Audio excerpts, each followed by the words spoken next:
Nós queremos agradecer a Deus pela vida de todos, mas nós temos algumas pessoas nos visitando. O pastor Silas e a sua esposa Rosângela, obrigado de estarem conosco aqui. O pastor não escapou, é ele que vai trazer a palavra para nós hoje. E o pastor Silas, ele é pastor da Igreja Presbiteriana César de Souza, lá em Mogi das Cruzes. Ele está em poucos dias de folga. Mas eu, como um bom pastor presbiteriano, pensei, eu contei folga. E ele gentilmente aceitou. Muito obrigado, pastor. Quero que o senhor venha aqui para que nós possamos orar, pedir a Deus a bênção dele sobre cada um de nós nessa noite. Senhor, nós, como povo, nós te agradecemos. Nós sabemos que todas as coisas cooperam para o bem daqueles que amam o Senhor, segundo, conforme o teu propósito. E temos a convicção de que o pastor Silas está aqui hoje para trazer-nos uma mensagem especial do Senhor para nossos corações. Portanto, te pedimos, faça de nossos corações um terreno fértil, para que as sementes lançadas, elas germinem, floresçam e frutifiquem. Nós agradecemos ao Senhor pela vida do pastor Silas, por sua esposa. Nós pedimos que o Senhor abençoe teu servo. Em nome de Jesus. Amém. Amém. Bem, boa noite e graça e paz de Deus para todos. O reverendo Janderson falou uma frase muito perigosa para mim. Ele disse assim: pastor, fique à vontade. Né? E às vezes é meio perigoso, né?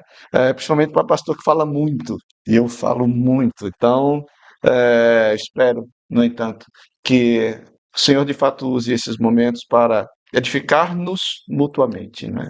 Porque quando nós expomos a palavra do Senhor, também nós somos trabalhados por ela. E que o Senhor seja dignificado nesta noite através da nossa edificação. Quero já antecipadamente agradecer ao reverendo Janderson por nos convidar, né, a estarmos com vocês. Só dizer que a nossa igreja, ela fica lá no distrito, na verdade, de Mogi das Cruzes, distrito de César de Souza. Fica a caminho de Bertioga. Então, se alguém quiser ir à praia de Bertioga, lá em São Paulo, parem antes, por favor, lá em César de Souza, tome um cafezinho com a gente, um lanchinho. Será um prazer recebê-los, né? Caso passem ali por Mogi, será uma alegria receber cada um. Para nossa edificação, vamos abrir as nossas Bíblias no Salmo de número 136. Salmo de número 136, e nós vamos ler todo este salmo. E eu gostaria de ressaltar que este salmo é um salmo que tem, vamos dizer assim, canto e contracanto, não é? Ele tem um ritmo, ele tem uma melodia, vamos dizer assim, na sua leitura.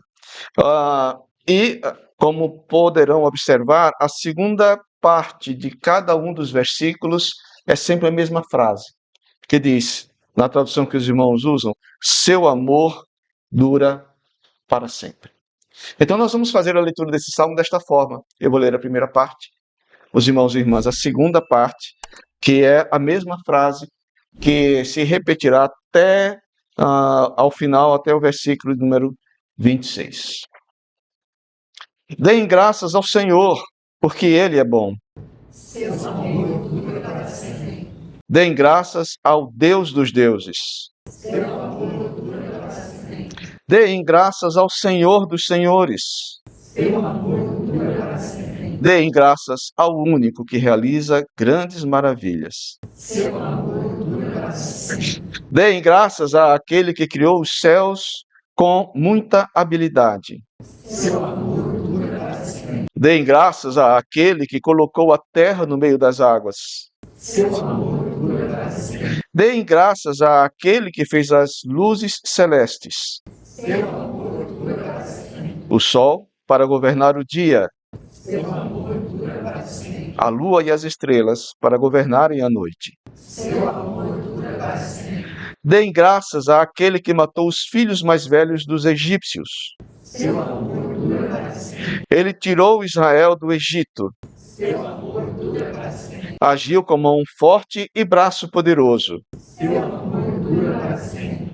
Deem graças àquele que abriu o mar vermelho ao meio, Seu amor dura para sempre. fez Israel atravessá-lo a salvo, Seu amor dura para sempre. mas lançou o faraó e seu exército no mar vermelho. Seu amor dura para sempre. Deem graças àquele que guiou seu povo pelo deserto. Seu amor dura para sempre. Deem graças àquele que feriu mortalmente grandes reis. Seu amor dura para sempre. Ele matou reis poderosos. Seu amor dura para sempre. Seom, rei dos amorreus, Seu amor dura para sempre. e Og, rei de Bazã. Seu amor dura para sempre. Entregou a terra destes reis como herança. Seu amor dura para sempre. Sim, como herança a seu servo Israel. Seu amor dura para sempre. Ele se lembrou de nós em nossa humilhação. Seu amor dura para sempre. Livrou-nos de nossos inimigos. Seu amor dura para sempre. Ele dá alimento a todos os seres vivos. Seu amor dura para sempre. Vamos ler todos juntos o verso 26? Deem graças ao Deus dos céus, seu amor dura para sempre. Amém? Vamos orar ao Senhor. Senhor, nosso Deus, nesse momento, Pai, no qual nós vamos nos dedicar à meditação na Tua palavra, em nome de Jesus, Senhor Deus, queremos a Ti pedir que o Senhor venha trazer à nossa mente iluminação, entendimento, que o Senhor venha esclarecer, ó Deus, a Tua palavra, o significado dela, ó Deus, nas nossas vidas, e mais do que isso, que o Senhor, através do Teu próprio Espírito, faças com que nós possamos, ao compreendê-la, também aplicá-la às nossas vidas, ó Deus, de modo que nós não sejamos somente ouvintes, mas praticantes da palavra, e nela sejamos enriquecidos, ó Pai, para vivermos o nosso dia a dia conforme o Teu querer. Senhor, em nome de Jesus, nós pedimos humildemente que o Senhor nos traga entendimento, discernimento, para a glória do Teu nome, na leitura e meditação da Tua palavra nesta noite. No nome de Jesus nós oramos, Senhor. Amém. Esse salmo parece um salmo meio monótono, né? Porque nós lemos uma parte e a segunda, o seu amor dura para sempre. Numa outra tradução está escrito, porque a sua misericórdia dura para sempre. É interessante este, no entanto, enfoque que é dado nessas expressões. Não está repetido aqui à toa.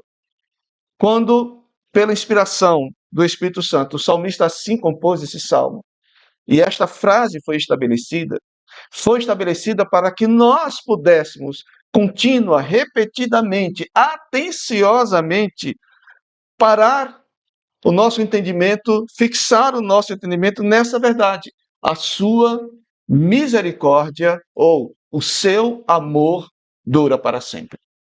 Pode já algum irmão ou irmã perguntar, mas por que numa tradução está amor, na outra está misericórdia? Eu vou explicar.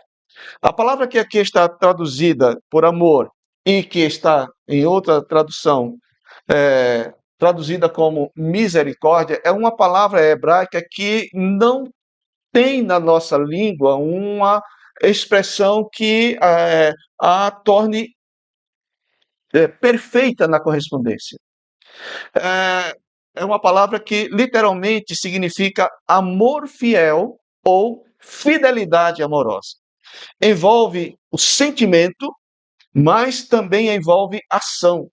O sentimento é o amor e a fidelidade é uma palavra que expressa a ação decorrente desse amor.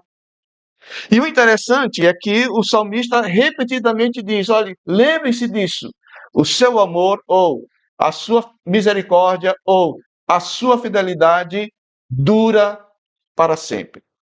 Agora, quem é esse Deus que é tão amoroso e que insistentemente age graciosamente sobre a vida daqueles aos quais ele escolhe, aqueles aos quais ele se afeiçoa? Se nós botarmos a nossa atenção para os 4 primeiros versículos deste salmo, as pequenas mudanças que ele apresenta são mudanças bem interessantes para que nós primeiro possamos pensar em que Deus é este, para podermos entender e glorificá-lo, porque o seu amor e a sua misericórdia dura para sempre.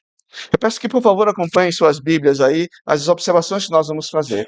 No primeiro versículo, nós encontramos a seguinte expressão: deem graças ao Senhor, porque Ele é bom. No segundo versículo, o início diz: graças ao Deus dos deuses. No terceiro versículo, deem graças ao Senhor dos senhores. Então, Deus aqui é apresentado na tradução que nós temos como, primeiro, Senhor, segundo, Deus dos deuses, terceiro, Senhor dos senhores. No primeiro versículo, quando nós encontramos a palavra Senhor, ela aqui é escrita com todas as letras maiúsculas, e isso é importante no Antigo Testamento. Por quê? Porque todas as vezes que o nome Senhor aparece escrito desta forma, significa que a expressão hebraica que foi traduzida como Senhor é aquela que é considerada o nome mais sagrado de Deus, que nós, na nossa língua, pronunciamos Yahvé. Mas é interessante nós sabermos que quando Deus se revela assim como Yahvé, Deus dá, entre aspas, o seu nome, embora a palavra Yahvé não seja propriamente o nome. É também como a palavra que foi traduzida como amor, ou fidelidade, ou misericórdia, é um nome que expressa um conceito. Mas o fato é que Deus é apresentado aqui como um Deus específico, é o Deus Yahvé. Não é um Deus qualquer, é aquele que é o Deus que é. Ou, como nós encontramos, né, quando Deus se revelou a Moisés, a tradução que nós temos é: eu sou o que sou. Ou pode ser traduzido como: eu serei o que serei. Ou seja, o conceito é que Deus ele não pode ser definido, ele não pode ser delimitado. Ele, pelo contrário, é o Deus soberano. É o Deus que será aquilo que ele resolver ser, que ninguém contém, que ninguém amarra, que ninguém prende, que ninguém determina. Mas esse Deus é um Deus que, através da expressão eu sou o que mais tarde deu Jeová, Yahvé, nas diversas traduções, é um Deus que se apresenta usando essa expressão como um nome. Deus é definido desta forma. E não é um Deus qualquer, é o Deus que se revelou ao povo de Israel. Portanto, quando o salmista assim compôs esse salmo, ele estava fazendo referência ao Deus específico que se manifestou e se revelou ao povo de Israel. Mas esse Deus específico é, segundo o versículo número 2, o Deus que é o Deus dos deuses. E aqui, essa expressão é uma expressão que destaca Deus, distingue Deus. Não somente diz que esse Deus é Deus, que é o Deus Yahvé, mas diz que esse Deus é o Deus que é o Deus dos deuses. E a ideia não é que há outros deuses, que haja outras divindades, de fato, que possam ser chamadas ou compreendidas como sendo deuses, mas o fato é que este salmo está dizendo: olha, de tudo aquilo e todos aqueles que vocês podem determinar, compreender, definir, aceitar como sendo Deus ou deuses, esse Deus está acima de todos. Não importa qual seja. Esse Deus específico, Deus Yahvé, é o Deus acima de todos os deuses. Mas diz uma coisa mais interessante ainda, no versículo de número 3: deem graças ao Senhor dos senhores. E aqui há um detalhe bastante interessante, porque quando nós encontramos a expressão Senhor dos senhores, literalmente no hebraico significa o meu Senhor sobre os senhores.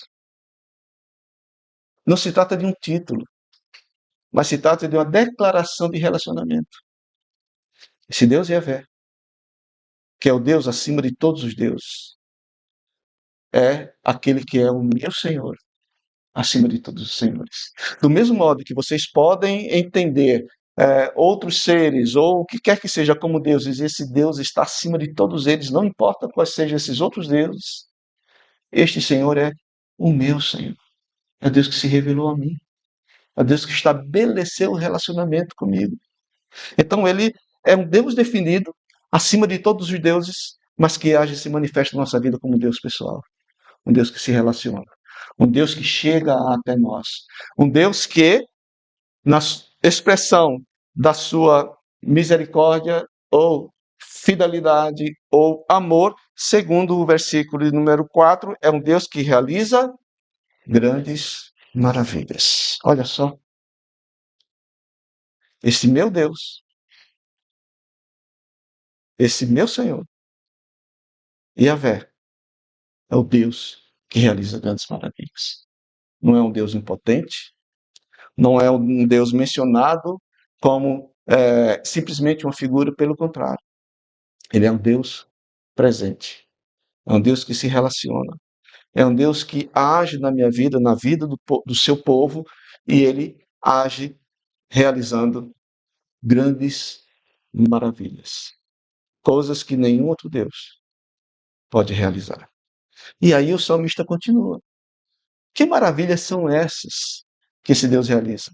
Que esse Deus Yahvé, acima de todos os deuses, e Senhor, meu Senhor, acima de todos os senhores, que maravilhas ele realiza? A partir do versículo de número 5, nós encontramos. Primeiro, dei graças ao único que realiza grandes maravilhas, segundo o início do versículo 4, e aí menciona: deem graças àquele que criou os céus com muita habilidade. Vou ler só o início de cada um dos versículos.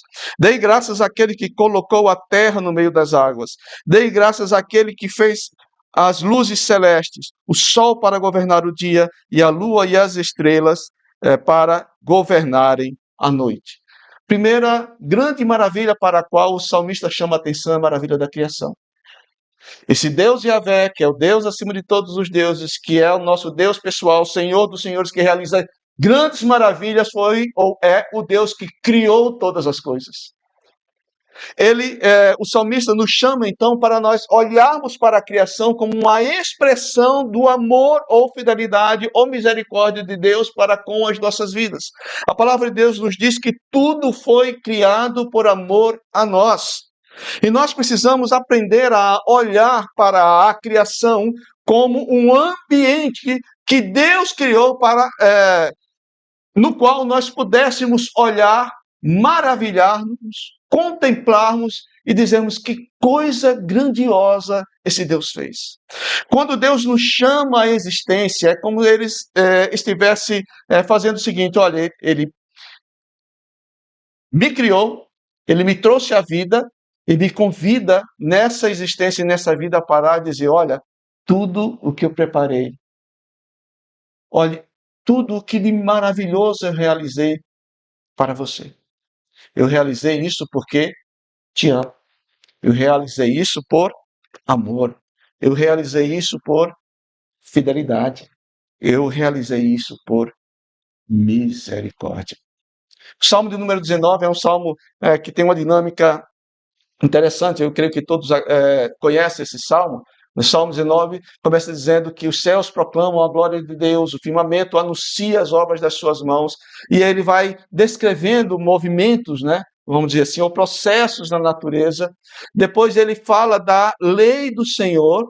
Depois, no final da lei do Senhor, ele diz: Senhor, então, que as palavras dos meus lábios e o meditar do meu coração sejam agradáveis a ti. Ou seja, na dinâmica do Salmo 19, a partir da contemplação da criação, o salmista ele começa a entender que esse Deus da criação é um Deus que tem uma lei perfeita e que essa lei perfeita deve reger a minha vida em comunhão com Ele.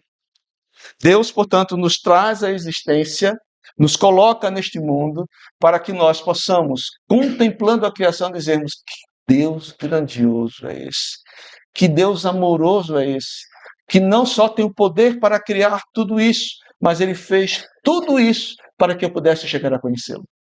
Ele fez tudo isso para que, através da criação, eu pudesse entender as coisas grandiosas que Ele tem para a minha vida. O ambiente perfeito, a vida perfeita que Ele quer que eu viva. Foi para isso que Ele me chamou. E foi para isto que Ele me criou. Mas o Salmo ainda continua. A partir do versículo de número 10, nós encontramos as seguintes declarações: deem graças àquele que matou os filhos mais velhos dos egípcios. Verso 11, ele tirou Israel do Egito. Verso 12, agiu com mão forte e braço poderoso. Deem graças, no versículo 13, àquele que abriu o mar vermelho ao meio. Versículo 14, fez Israel atravessá-lo a salvo. Verso 15, mas lançou o faraó e seu exército no mar vermelho. É claro que nós conhecemos essa história, né? A história é tão bem registrada em Êxodo. História maravilhosa, que mostra que Deus ouviu o clamor do seu povo, é o que ele diz a Moisés lá no monte, quando a Moisés esse Deus se revela, e ele diz assim, olha, eu ouvi o clamor do meu povo e desci para ajudá-lo. É o Deus que intervém nas situações de angústia, de escravidão, de tormento, de dor. É um Deus que ouve o clamor do seu povo. E é o Deus que, com mão poderosa, com braço estendido, esta é uma expressão que nós encontramos muito repetidamente no livro de Deuteronômio, age para resgatar, para tirar da escravidão do Egito aqueles aos quais ele escolheu. Deus é o Deus, portanto, que não só nos traz existência, nos coloca no ambiente no qual nós, contemplando, possamos chegar à percepção de quem Ele é, do seu poder amoroso, do seu amor fiel para conosco, mas Ele também age de forma maravilhosa ao promover a nossa libertação. É claro que nós sabemos que todos aqueles eventos que se processaram no Egito foram eventos efetivos, foram fatos na história. No entanto, nós sabemos pelo restante da revelação da palavra de Deus que aqueles fatos ali realizados eram também figuras daquilo que Deus haveria de realizar espiritualmente na vida daqueles que são seus. O Egito é sinônimo do mundo. Deus, então, agiu com mão poderosa, com braço estendido, para tirar aqueles seus eleitos do mundo e conduzi-los para a terra prometida. É uma figura do que Deus realiza nas nossas vidas espirituais.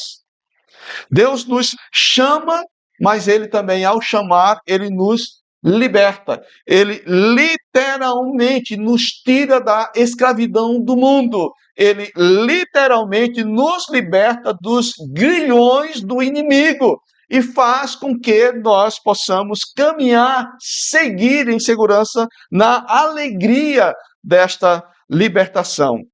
E é interessante ainda nós observarmos que Deus, segundo este salmo, Ele não somente nos liberta, mas ao libertar-nos, Ele também nos conduz nessa experiência de liberdade. A partir do versículo de número 16, nós encontramos: deem graças àquele que guiou seu povo pelo deserto, deem graças àquele que feriu mortalmente grandes reis, ele matou reis poderosos, Seom, rei dos amorreus, e Og, rei de Bazã, entregou a terra desses reis como herança, sim, como herança a seu servo Israel. Deus não somente libertou, mas Deus conduziu o seu povo. Deus, na condução deste povo, Deus preservou totalmente este povo dos grandes perigos e os conduziu em segurança. Neste salmo há uma dinâmica interessante, porque no versículo número 16, depois que fala do perecimento do faraó e do seu exército, e literalmente a expressão que aqui é traduzida como exército significa forças armadas. O conceito é basicamente esse. Deus fez perecer no mar o faraó e seus exércitos, mas olhe a expressão que é usada logo depois. Mas quanto ao seu povo, o que foi que Deus fez? Deus guiou. E a ideia de guiar é exatamente a ideia de pegar, né, lateralmente, assim, com as mãos e ir conduzindo. É sob os cuidados das mãos de Deus. É sob a ação direta do Senhor que o seu povo liberto é preservado na sua caminhada. Embora enfrente perigos, embora enfrente oposições, embora enfrente batalhas, como aqui é relatado neste salmo, O Senhor, contudo, conduzindo este povo conforme o seu querer e o seu poder, faz com que este povo alcance a experiência da obtenção da herança que está reservada para eles. Termina essa seção do Salmo 136 dizendo que aquilo que antes estava na mão ou pertencia aos inimigos, aos opositores, Deus, não Israel, Deus derrotou, matou esses reis e fez com que aquilo que a eles pertencia agora pertença ao povo de Israel. Ou seja, Deus é o Deus que dá o despojo de vitória àqueles que nele confiam.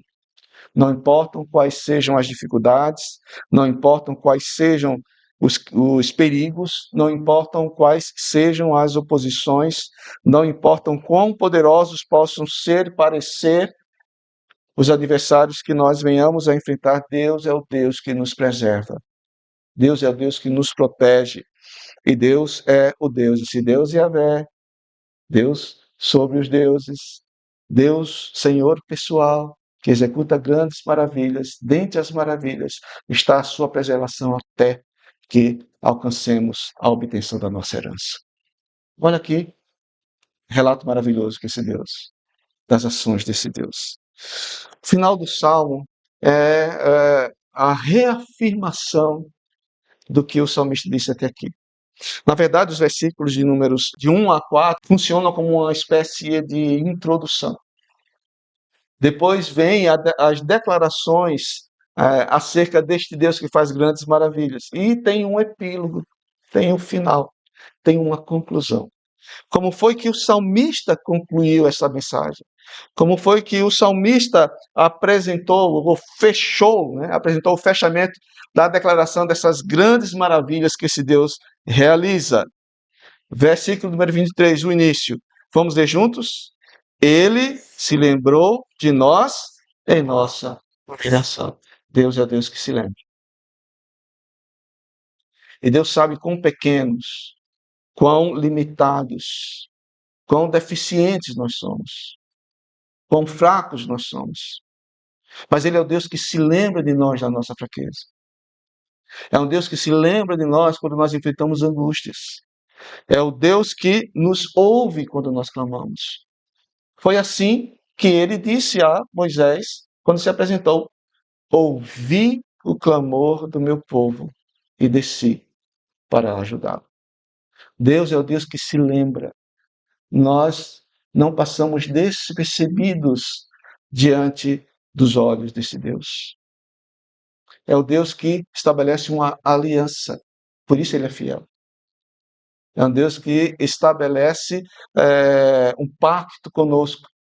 Pacto que, segundo nós lembramos dos procedimentos pactuais de Deus lá com Abraão, né?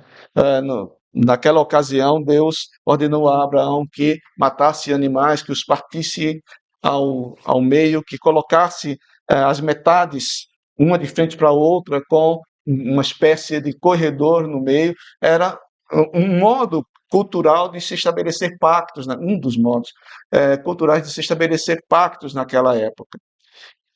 E havia um detalhe interessante: as pessoas que estabelecessem esse pacto deveriam ambas passar no meio dos animais. O relato bíblico diz que Deus, em forma de fogo, passou no meio dos animais, mas não ordenou nem pediu a Abraão que fizesse isso.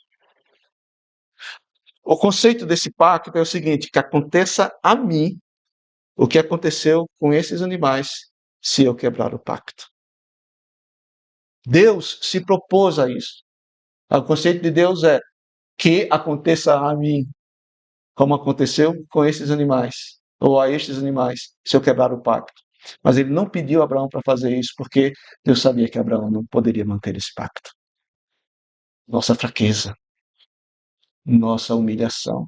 Mas esse Deus que atravessa no meio dos animais, Ele é o Deus que mantém a sua fidelidade. É o Deus que mantém o seu amor. Então, versículo número 23. Ele se lembrou de nós em nossa humilhação. Versículo número 24. O que foi que esse Deus fez? Livrou-nos de nossos inimigos. Seom e Og foram citados nesse texto como sendo os grandes inimigos do povo de Israel ao longo daquela caminhada. Eles enfrentaram outros desafios, mas esses dois reis foram tomados como símbolos da oposição efetiva, mas também do livramento poderoso de Deus preservando o seu povo. Ele livrou-nos de nossos inimigos. Versículo número 25. O que é que esse Deus faz ainda? Ele dá alimento a todos os seres vivos. Ou seja, Deus é o Deus que supre nossas necessidades. É o Deus que nos preserva. É o Deus que nos garante a existência. Quando fala aqui que ele alimenta todos os seres vivos, obviamente se refere aos animais, à natureza, mas nós estamos incluídos dentro disto. E, óbvio, a revelação do Salmo diz respeito a nós, aquele que no início é chamado de meu Senhor, Deus dos deuses, Yahvé, que termina o Salmo dizendo que esse Deus é o Deus dos céus. Olha que grande amor, o amor desse Deus. Como é complexo nós e profundo pensarmos no caráter amoroso, fiel desse Deus, ou na fidelidade amorosa desse Deus, que faz com que ele, movido por este amor, haja efetivamente na vida daqueles que são seus. Ouve, livra, sustenta. Portanto, seja dado graças a esse Deus, que é o Deus dos céus. Deem graças ao Deus dos céus. Quero convidar todos a abrirem suas Bíblias em Efésios.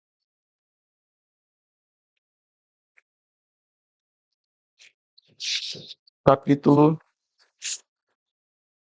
de número 1. E nós vamos ler juntos, é uma leitura um tanto quanto longa, mas nós vamos ler juntos os versículos números 3 até o 14. E eu peço que, por um só momento, nos coloquemos mais uma vez em pé, para lermos esse trecho da palavra do Senhor. E nesse trecho nós vamos ver as declarações das maravilhas espirituais que Deus realizou nas nossas vidas.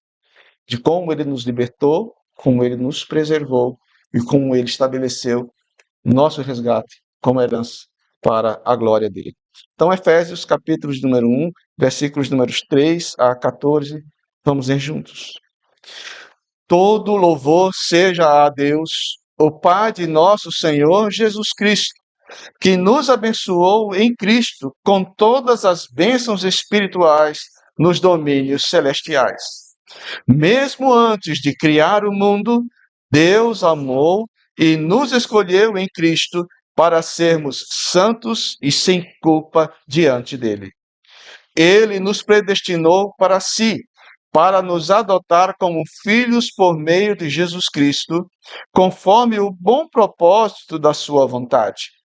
Deus assim o fez para o louvor da sua graça gloriosa, que ele derramou sobre nós em seu Filho amado. Ele é tão rico em graça que comprou nossa liberdade com o sangue de seu Filho e perdoou os nossos pecados. Generosamente derramou sua graça sobre nós e, com ela, toda a sabedoria e todo o entendimento. Agora, Deus nos revelou sua vontade secreta a respeito de Cristo, isto é, o cumprimento de seu bom propósito. E o plano é este: no devido tempo, ele reunirá, sob a autoridade de Cristo, tudo o que existe nos céus e na terra. Além disso, em Cristo nós nos tornamos herdeiros de Deus, pois ele nos predestinou conforme seu plano e faz que tudo ocorra de acordo com sua vontade. O propósito de Deus era que nós, os primeiros a confiar em Cristo, louvássemos a Deus e lhe dessemos glória. Agora, vocês também ouviram a verdade, as boas novas da salvação. E quando creram em Cristo, ele colocou sobre vocês o selo do Espírito Santo que havia prometido. O Espírito é a garantia de nossa herança até o dia em que Deus nos resgatará como sua propriedade para o louvor da sua glória. Deem graças ao Deus dos céus. Seu amor dura para sempre. Amém? Vamos orar ao Senhor. Senhor, como é profundo nós meditarmos, Senhor, sobre o teu amor. Um amor que é fundamentalmente indescritível, Senhor. Um amor que se estabeleceu antes mesmo que houvesse mundo. E que criou o mundo como uma expressão deste amor e de cuidado. E nele nos trouxe a existência e nos colocou para que nós pudéssemos conhecer a Ti e ao Teu propósito libertador, preservador e recompensador em Cristo Jesus. Muito obrigado, Deus, porque o Senhor não voltou atrás nesse propósito, porque o Senhor não negociou a Tua fidelidade, o Teu amor, a Tua misericórdia. Mas, Deus, em nome de Jesus, queremos pedir que não nos deixes escapar aos olhos e ao coração, à mente, este amor fiel, esta fidelidade amorosa, esta misericórdia, Senhor. Que nós, ó Pai, tenhamos olhos para ver e mente para entender, coração para crer, espírito para se humilhar na Tua presença, Senhor. E reconhecendo não somente a Tua grandeza, o Deus pessoal que és, as grandes maravilhas que o Senhor executa. Que nós sejamos tocados, transformados, moldados pela realidade deste amor e desta misericórdia que não se afasta. A razão, ó Deus, de nós permanecermos é que a Tua fidelidade dura para sempre. Então, Senhor, mantenha-nos na alegria desta fidelidade e que andemos de acordo com o Teu querer, no cumprimento do propósito que Tu tens para conosco, em Cristo Jesus, até o nosso resgate. Assim oramos, em nome do Teu Filho, Senhor. Amém, Pai.